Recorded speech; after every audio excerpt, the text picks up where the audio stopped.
everybody. Thank you so much for tuning in to another episode of my show, William Wallis. Today, I'm with State Representative Larry Frieman, District 74. Larry, thank you so much for coming on. I really appreciate it. Thank you, William. I'm glad to be back. Well, you know, this is going to be an interesting interview because right now the hot topic is the veto session.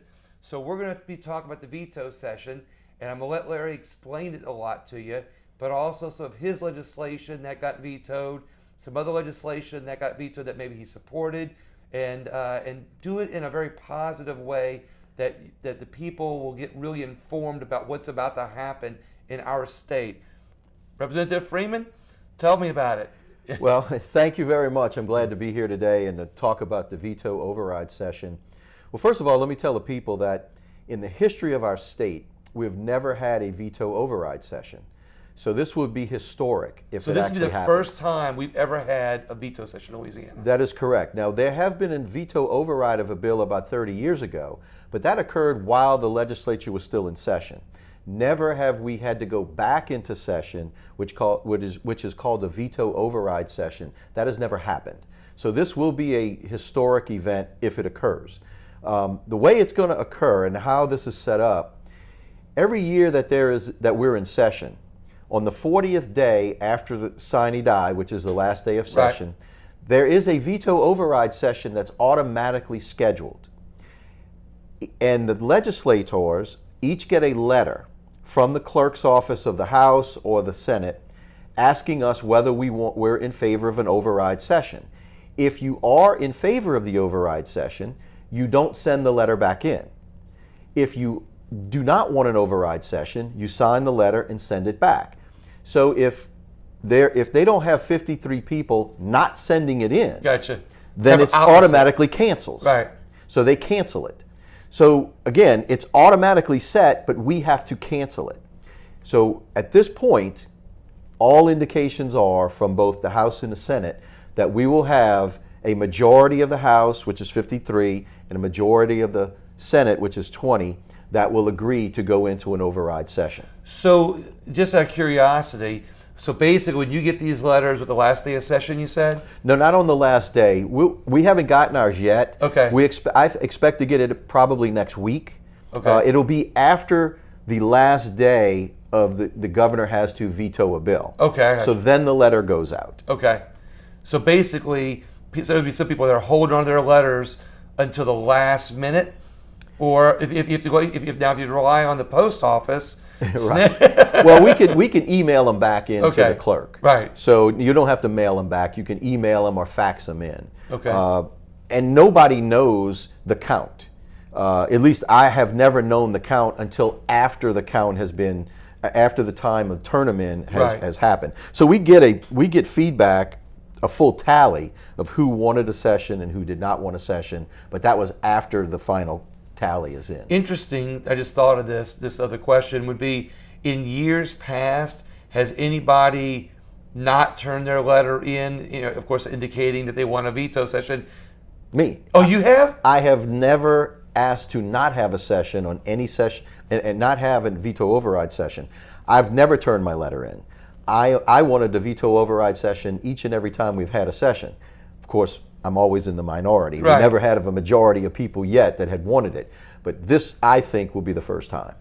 The first time that everybody's going to hold on to their letter, and because if you hold your letter, you're in favor of a veto session. That's correct. So if you send it in, you're asking them to cancel it. It's almost like you have to send it in to vote against it. That's exactly right. This is interesting. So now indications are that we are in the first time of Louisiana history going to have a veto override session. Yes, and the reason I say that is right after the governor vetoed the Fairness in Women's Sports bill, Speaker Schexnayder came out on social media, said that he would be in favor of a veto override session. Well, that was good for the House. Right. But the Senate, we were concerned about, to be honest with you, because we didn't know. Now, do you need both houses to say? You need both houses.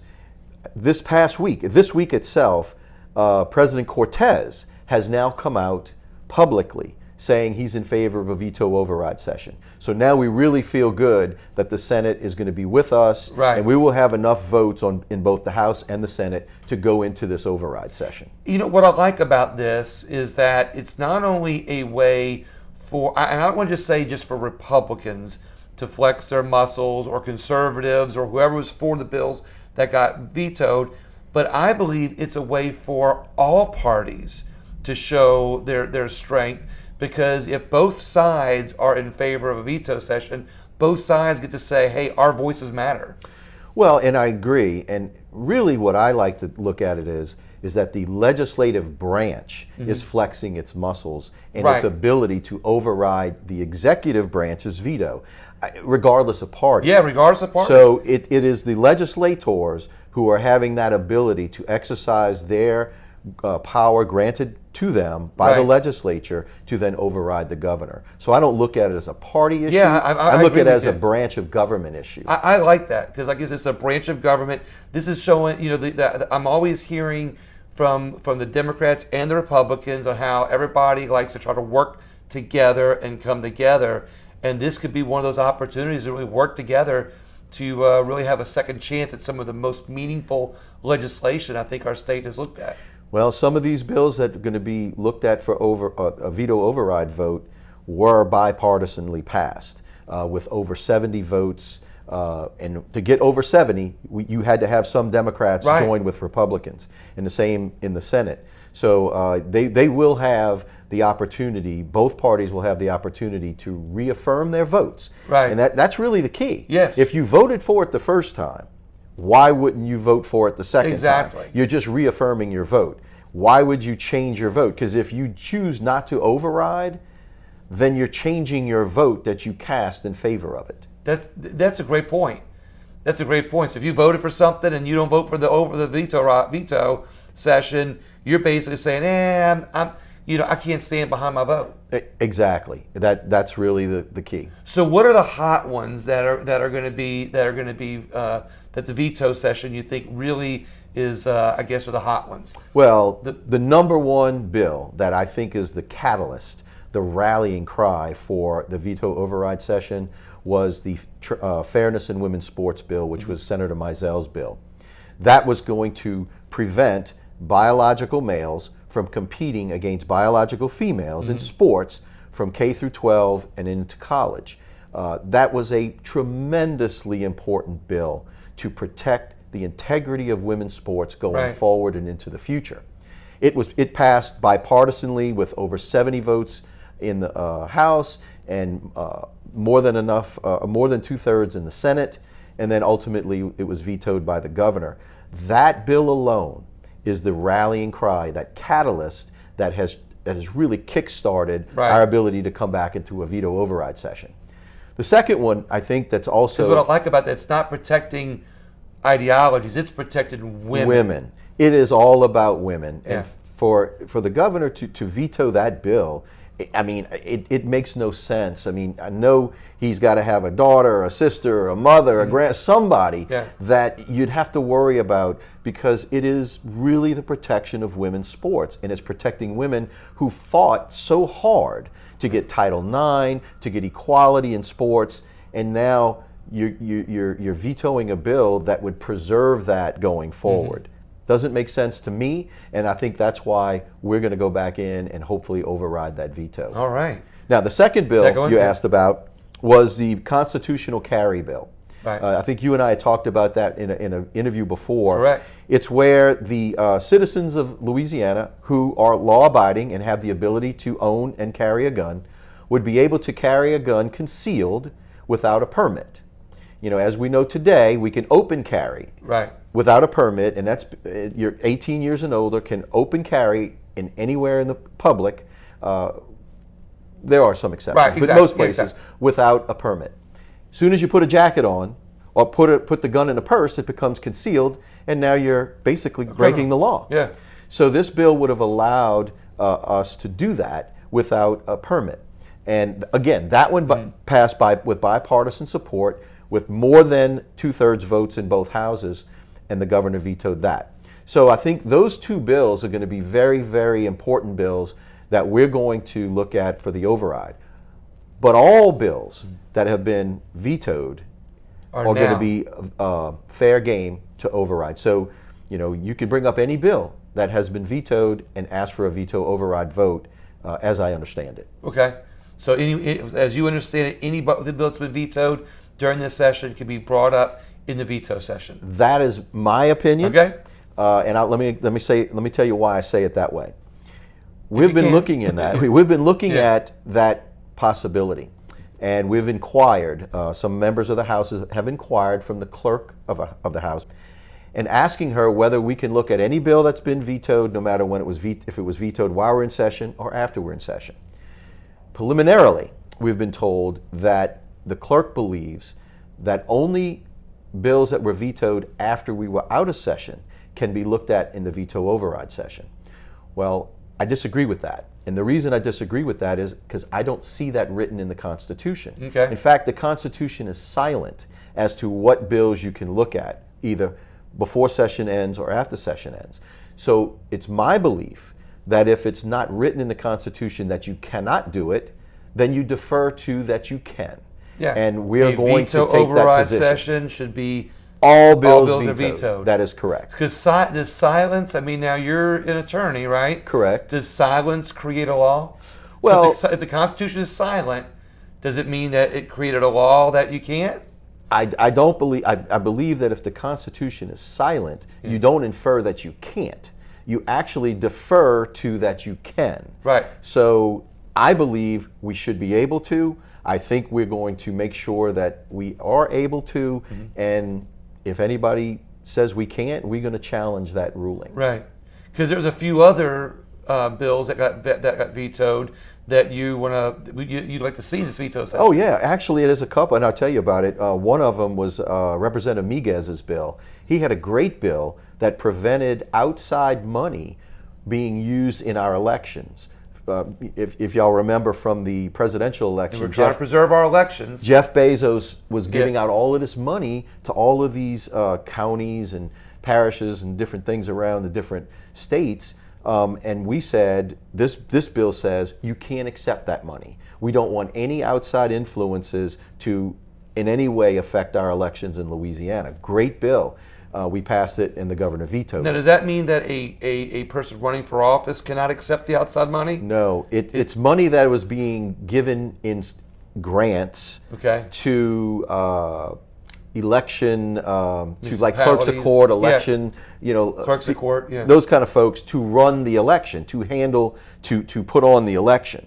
And we said no, we don't want any of that. That's kind of interesting because people pay taxes so the clerks of court can run the offices that run our elections, and these outside groups are saying, hey, here's a little money as a little tip on top of your tax dollars. Anytime you allow outside money like that to in any way have any effect on your election, even if it doesn't specifically affect the outcome, it is the appearance of impropriety. People will then start questioning, hey, did that donation, did that grant have any way influence this election? Well, we don't want that. Yeah. We want our elections to be as clean as possible. Anytime you start throwing a little bit of mud in the water, whether it affected it or not is irrelevant. It's the people's perception. And if they perceived that that election was rigged or flawed or not on the up and up, it causes a lot of turmoil, as we saw with the presidential election. And we need to have the appearance, that we need, of course, not only elections have integrity, but we need to have the appearance of such so people don't lose faith in our election system.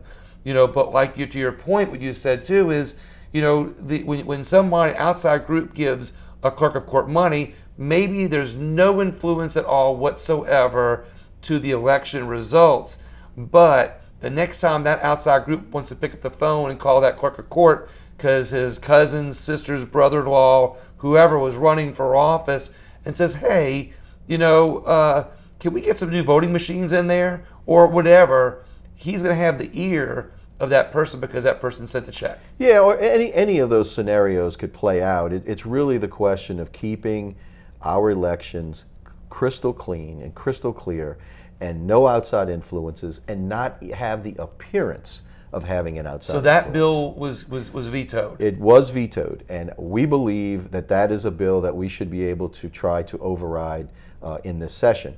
There's also been some line item vetoes out of HB1, which is our budget bill, and HB2. We know for a fact that there were certain conservative members of our delegation had some of their projects vetoed for no apparent reason. They were very legitimate projects. They were either roads or bridges or water. So it wasn't, splash parks Right. and recreational facilities. This was true infrastructure spending. They were very conservative members of our caucus, and in fact, members of the Louisiana Conservative Caucus, which we formed late in the session, that got vetoed. So we would like to be able to go in and potentially override those line item vetoes if necessary. Okay. So now, just out of curiosity, are there more vetoes coming up, you think, or between now and when does the governor stop? When can he stop vetoing? Well, there was a number of bills that were vetoed today. In fact, one of my bills, the clerk called me earlier today to let me know that he had vetoed it, and I said, well, I'm not surprised. And she said, I didn't think you would be. That was my Balance of Power Act bill that got vetoed today. So there was a number of bills. And what was that one?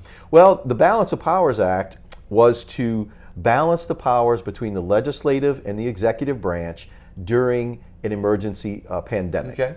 And it gave the legislature a little bit more oversight and allowed the legislature to go in and basically line item veto some things that the governor would put in place, such as a mask mandate or restrictions on restaurants or any of those things. And if the legislature felt that they were unnecessary, we can go in and take those out without disturbing the underlying emergency order, which is very important. Right. Well, yeah, because that came up last time, where when that legislature wanted to get rid of the whole mandate. That's right. You lose parts of it that might affect federal funding. That's correct. And so it was kind of a pause, I think. Yeah, as a result. And that was the purpose of my legislation, was to prevent us from having to have an all or nothing thing. I gotcha. So we either had to take it all out or leave it all in. My bill changed that to where we could leave the underlying order in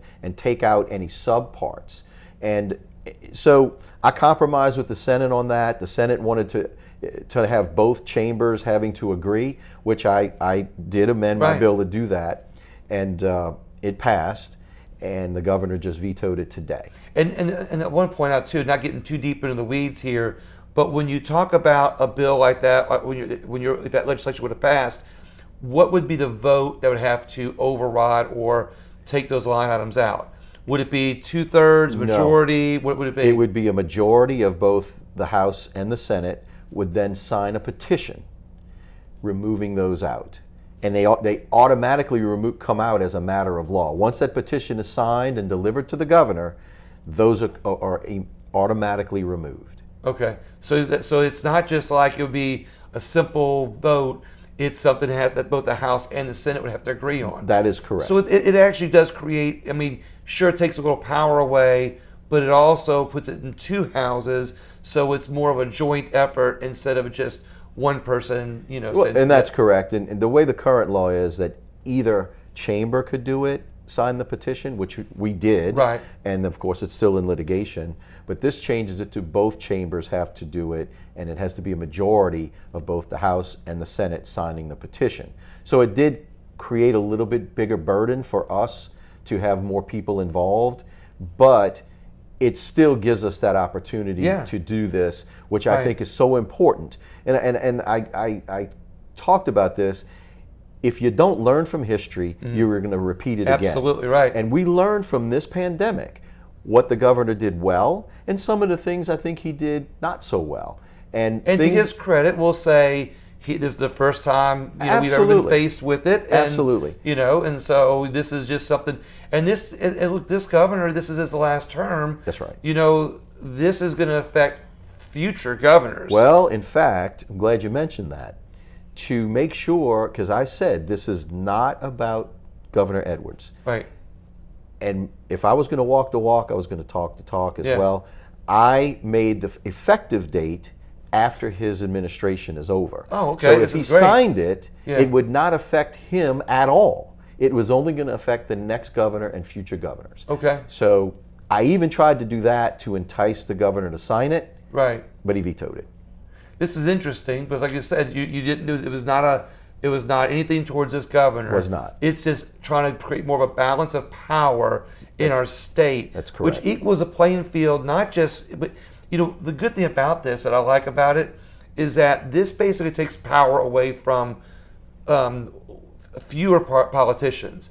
It puts the hands more in the power of many or across the board of elected officials. That is correct. So somebody that might abuse power in the future, this ties their hands a little bit and gives it more to people who perceive themselves as more elected officials than just somebody stealing power. And that's right. And going back to the veto override session, and we talked about it being historic. Right. One of the interesting things about this is that there really is no roadmap because it's never been done before. We really don't know how to procedurally progress through this.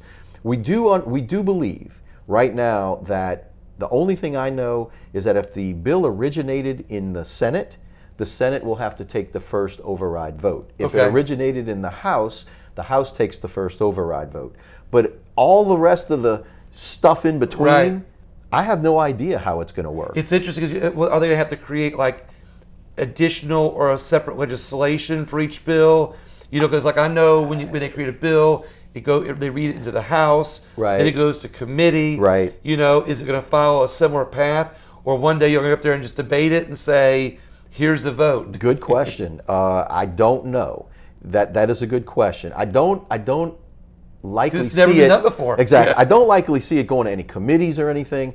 But what I do see is somebody's going to probably have to make a motion to bring a bill up for override consideration, Right. and then kind of progress that way. So I don't know. Could this whole thing take one day? Yeah. Could it take up to 5 days? Because that's what the Constitution says. It's amazing the Constitution says when and how long, but it doesn't say how. How. It does not say how. I haven't seen the how. Yeah. Now, if there is a how, Yeah. I haven't seen it yet. But it does say when, and it does say how long, and it does actually say how you either have the session or don't have the session. But it doesn't give you the nuts and bolts on how to conduct the session.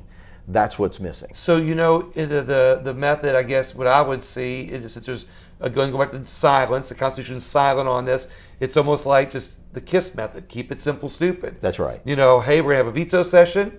We can make this easy and just bring up call the floor to vote and vote on them and call it a day, or spend 5 days of and voting debating on it. That very well could happen, and I will assume, based upon historical how we operate in the House, that there will probably be debate. Right. I would think there would be debate on each bill before we just like when we're trying to Right. pass it. There will be for and against, so someone will be up there presenting. Whoever, I guess, made the motion, or maybe whoever bill it was, will present their bill, and then we'll debate it again. And then ultimately have the vote. That I see that may be a way to do it, but again, I don't know, and it's going to be interesting to find out. And we are going to be setting a new precedent going forward. So you had another piece of legislation that got vetoed too? Well, that one I was talking about today got vetoed. No, that's the only one of mine that got vetoed. Was the one that came out today, which is the balance of powers. I actually had two bills that passed. And two of them had been signed by the governor, which had to do with more insurance issues. Right. The one that didn't make it to the governor for a veto actually died in the Senate. It was my Second Amendment sanctuary state bill. That bill was going to create... Even though I hate to talk about a loss. No, but it's a very because, important bill. And the reason it's so important is because we hear all the rhetoric that's coming out of Washington right now with Biden, with gun control, and all these things that are going on. I fully expect us to see a gun control measures being handed down either by executive order or by law from the federal government. And this bill that I presented would have protected us from having our state, parish, or local law enforcement officers enforcing these federal laws against us. Now, the federal government can still come in and enforce their it own themselves, laws, but they couldn't get the help of the locals or the state police. And I thought that was very important because we have a number of states that have passed this Right. bill. I think the most recent one, Missouri, actually the governor signed. Or do we say, what about Texas, Mississippi, There's a number Arkansas? of them. Yeah, and I don't know if they're all Right. on board yet, but Yeah. we're That's seeing what I it said, all what about, around yeah. the country. And states are starting to exercise their 10th Amendment rights to protect themselves. And that's what this bill did. And we got it out the House Yeah. very easily, went to the Senate, was sent to Judiciary B Committee, and it did not get enough votes. It died there. Very disappointing. Right. Very disappointing. I mean, people can go look at the vote and see who voted which way. I'm not going to say that on Exactly, on the right. air, but they can go find out. Yeah. And I encourage that they do. And it's very disappointing because I think if it would have got to the floor of the Senate, it would have passed. Right. There's no doubt because everybody claims to be pro-Second Amendment. Yeah, in Louisiana, And you have to be second. Had Yeah. it got to that point, I think they would have passed it, and we'd have had another bill going to the governor, which he may have likely vetoed. Yeah. Which, what I like about this again, to bring out balance of powers, 10th Amendment, this should not be a party thing or or an ideological thing. This is basically anybody who's in elected office should appreciate the balance of power, but also the 10th Amendment helps Louisiana operate independently at any time the government overseas. And while the issue might be guns right now, maybe it's oil and gas later.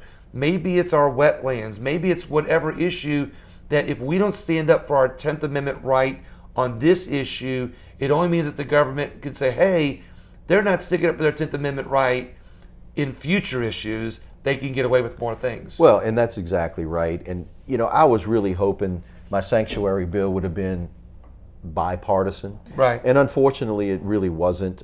It passed out of committee on a partisan vote. It passed out of the House on almost a pure partisan vote. It really was disappointing because most of those legislators, be it Democrat, Republican, Independent, they all tell you that they're pro-Second Amendment. Right. I haven't seen anybody yet that say they're not pro-Second Right, Amendment. exactly. But when it came time to, walk the walk, they didn't. They voted against it. And, they may have different reasons they espoused, but at the end of the day, this bill was really to show the people of Louisiana that we want to protect ourselves from government overreach from the federal government as it pertains to the Second Amendment. And unfortunately, it didn't pass. But I'll tell you this, I will not be deterred. I will bring this bill back next year and every year until I get it through and get it to the government. So let's talk about that for 1 second. Let's talk about, in a positive way, the missed opportunities. Obviously, you feel it's a missed opportunity. I think it's a missed opportunity. But maybe the legislators that voted against it had reasons that, maybe there's something else in the bill, and I'm bringing that up for a reason. Maybe there's something other reason other than Second Amendment rights that they voted against it. How can we pave the way, speaking of roads and bridges, how can we pave the way for your legislation to have a chance to pass in the future? Is there something that can be done, now you might not have that answer right now, but maybe maybe reaching out to them in the future that they could say, hey, this is why I didn't, is there a way to pave the way to make this missed opportunity into something that's positive, not only for their record, but for Louisiana? Well, there's a couple of things. One, there's a number of states who have passed it. Okay. And a couple of the arguments I heard at committee was, we may jeopardize receiving federal funding if we do this. Well, we can watch these other states for another year. Have they lost any federal funding? Are they getting any issues like that? Right. If that doesn't occur, then that argument's going to go to the wayside. Okay. That's one of the things we could do. The other, I would hope I can maybe convince the Senate president next time to send it to a different committee that has a better chance of getting out. Yeah. That committee, Jude B committee, has been deemed and called the committee where good bills go to die. Okay. And so if I can maybe get it into a different committee by asking for the Senate president to send it to a different committee, that would be helpful. I think if that would be a major step in getting it out. So those are the two things. Those are good positive things that to maybe find, because what I've noticed a lot of is, like you said, when good bills go to die, sometimes, they need to be worked on, sometimes they need to be, massaged, or sometimes they just need to be, you need to try 2 or 3 times before getting the perfect one. And that's right. And during the process of that bill, I worked with the state police. They had some concerns that they needed addressed, and I addressed it with them, which helped to curtail their concerns a little bit. But so, yeah, it's a process. It really is. And, you talked about missed opportunities. I think one of the big missed opportunities, looking back on hindsight, right? Hindsight's always 20/20. Right, exactly. But seeing what's going on now with vaccines, especially for children. Okay. I've been seeing things coming out of school systems. This is more vetoes too, right? Well, yeah. This is something that I think we should have focused maybe more on. Okay. And maybe had more bills. And there were some bills that actually focused on it that didn't get out. Okay. But I think what people are seeing now, maybe that would have been different. Maybe those bills would have got further. Maybe would have gotten out of committee and out and to the governor. Because I'm seeing school systems now are saying that unless children who are the least vulnerable to this virus, unless they get the vaccine, they have to wear masks during the next school year. So my question before you finish. Will that mask have to have the scarlet letter A on it? Well, because you're singling out children then. That is also, and what it also does, by the way, it's a backdoor way of outing people's medical history. We have HIPAA laws that you can't ask about certain things, or you can't ask people to divulge certain medical history. But if you're telling a kid, unless you have a vaccine, you have to wear a mask. Well, what is that telling everybody? This kid hasn't been vaccinated, or the other ones have. So his parents probably voted for whoever. That could be. That could essentially be a HIPAA violation. Yeah. And I would encourage somebody out there to challenge that. Right. Because I think it's absolutely atrocious that these school systems are going to do this. If the vaccines work so well, and you have a vaccine, then you shouldn't be worried about whether I have the vaccine or not, right? So what is that telling you? That's telling me that they don't even believe that the vaccines work that well if you got to have everyone vaccinated. Exactly. So if the people who are vaccinated aren't protected, then why get the vaccine? Or it's an excuse to have a way to expose the people who believe in taking care of themselves. That's correct. And having their own freedoms and their own liberties as their own personal responsibility. No, that's absolutely right, and it's really disheartening to see this at the K through 12 level, and I know it's going on in the college level as well. So it is. I would have liked to have addressed that more, and wish we could have done some things maybe with funding of the school systems and funding of LSU and other state universities to say, if you're going to do this, we're going to take away your funding. Because the only way to get those types of organizations, so to speak, to react is to hit them in the pocketbook. When you start taking their funding away, they pay attention. Isn't there some kind of worldwide law that says you can't force vaccines on people? No, there is. And we even have it in the state law that you could object on religious beliefs and others and not take the vaccine. And they're saying you don't have to take the vaccine, but you have to wear a mask if you don't. Yeah. Right? So that's the problem for me. They're not forcing you to take it. They're sort of forcing you to take it if you want your child not to have to wear a mask. They're only outing you if you're not. But they're outing you if you don't. So I really just think that's a really bad policy, and I would continue to fight against that. And what I like that you've explained isn't that you're not pointing out bad legislation, you're pointing out the opportunities for future legislation to be able to correct these problems in such a way that our children, aren't affected. Because basically what you're pointing out here is that the victims are children. If a child's got to wear a mask because he didn't get a vaccine or his parents don't believe in a vaccine, he's now outed, he's going to be ridiculed, he's going to be bullied, he's going to be affected psychologically. So we're basically also creating an environment that, people are going to be hurt. No, that's absolutely right, William. And those are all collateral damage things that happen. Yeah. And really, it's sad that very well could happen. So, when I say we could try to address this with future legislation, absolutely. But looking back on hindsight on our past session, I wish we could have focused more on it then. Right. Because now we won't get a chance to do that until 2022, and that school year will be over. Yeah. So it's a missed opportunity. I think people, when they were looking at these things in committee and so forth, when these bills got killed, I think they were being a little short-sighted. I don't think they believed that this was going to happen. Yeah. You know, people say, "Oh, that's not a problem. It's never going to happen." No one's going to mandate a vaccine. Right. That'll never happen. And every time they say that, 2, 3, 6 months later, they find out, "Oh Lord, it's happening." Yeah.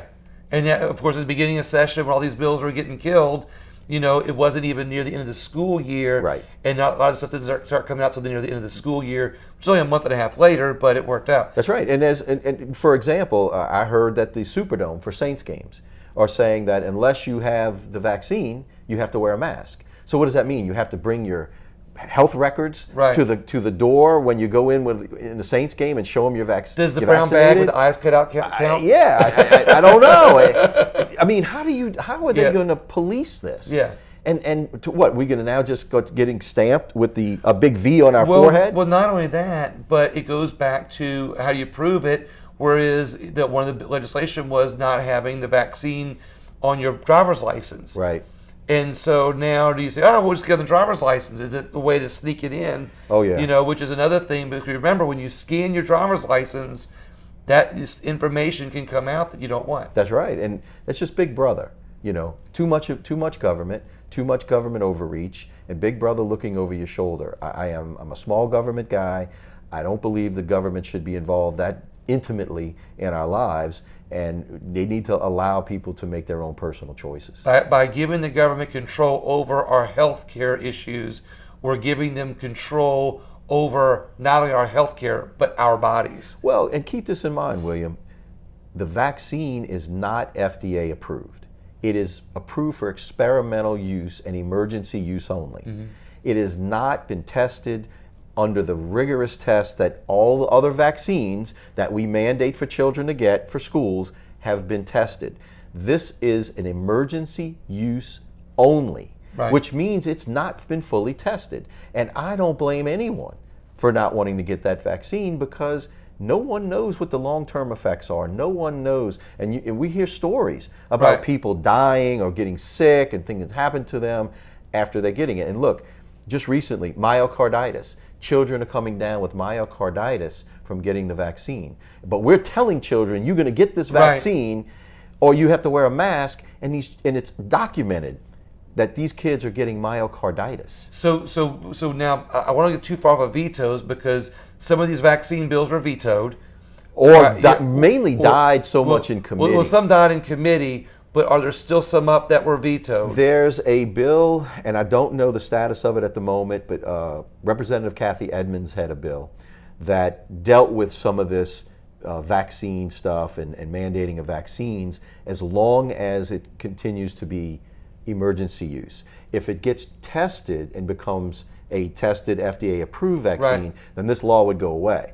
But I don't know the status of it. It got passed, and it was on the governor's desk. I don't know if he's vetoed that or not. Is that the only vaccine-related bill right now? It's the only major one that I can think of, yes. So we can't revive some of these other ones, but we can probably keep the topic alive with this one. Yes. But also using all this information to pave the road for future legislation on these missed opportunities. Well, look, I fully expect these types of bills to come back next year in full force, and if not more so, based upon the things we're seeing now. I got it. Is there anything else on the veto list or option that you were supporting that you might want to talk about before we? No, I think we covered all the major ones. It's going to be just real interesting because we still have a day or so left of what's still out there that's going to be vetoed. But I know he handled down a number of them today. I haven't seen and read all the ones that he vetoed. But I'm assuming there's going to be a few more that's going to kind of tickle my fancy to want to look at when we get to the veto override session. And I'm speaking positively. Yeah, exactly. That we're going to have a veto override session. Exactly. Well, I mean, look, I think that Louisiana needs it right now because, you know, right now I think there's a lot of people who feel like they lost that that there's some people in our citizenry that felt like Louisiana lost this session. There's a lot of people who feel like we won.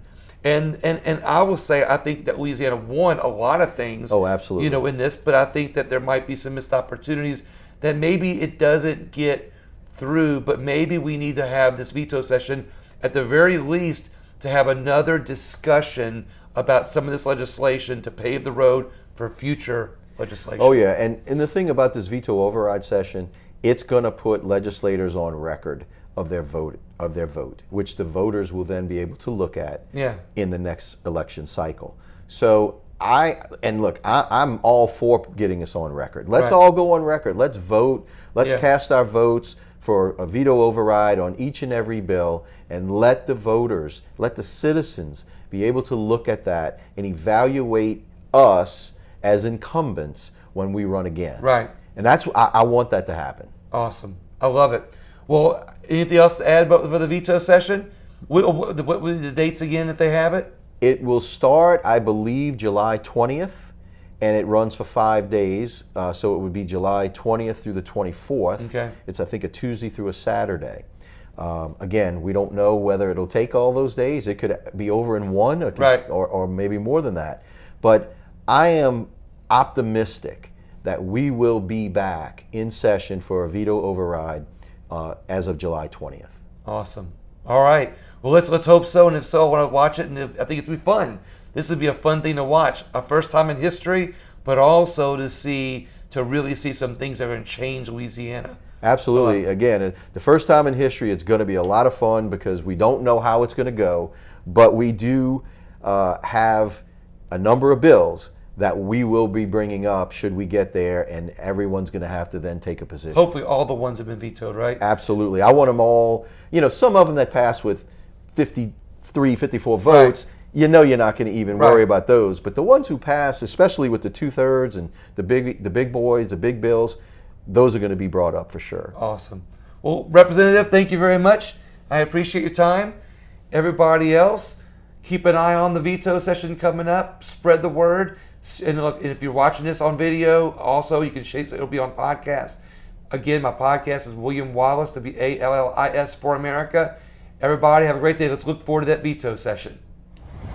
Hey, Chris Owen, General Manager here at Hyundai and Metairie, and when I tell you that there's never been a time in the car business when your vehicle is more valuable, it's right now. Up to 130% of Kelley Blue Book value here at Hyundai and Metairie. We are going to get you paid to trade. And if you don't buy a car from us, we want to buy your car at the exact same values. Only here at Hyundai and Metairie, 5969 Veterans Boulevard, or visit us online at HyundaiandMetairie.com.